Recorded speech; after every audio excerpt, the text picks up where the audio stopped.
How do you choose a baton? You know, it's just a matter of personal preference for everybody. You know, there's, I actually have my sticks here.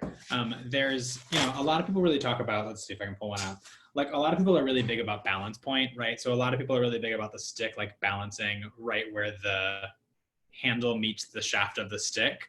I don't, that doesn't really affect me. I think because of my time as a string player, I actually prefer a stick that's a little top heavy.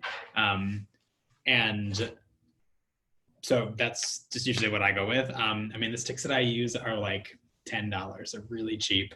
I also prefer cork handle sticks because my hands get really sweaty. So it's just like a totally personal preference thing. You know, I know people that love really light batons.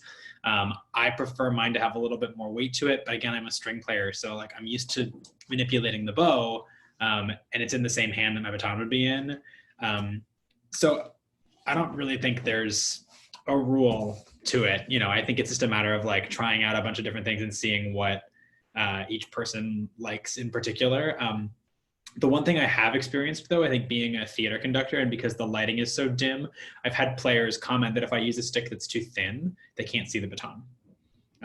So that's one thing that I keep in mind, but generally it's really just about how I feel and how the orchestra responds to the stick. But you know, it can be a whole variety of things, but it's really kind of whatever you like. I was so curious about it. I know, like, I always imagined kind of scene from Harry Potter where he chooses like a wand. Yes, yeah. I mean, I guess there can be a little bit of magic involved, but you know, it's really personal preference, right? Like what feels great to me might feel terrible to somebody else.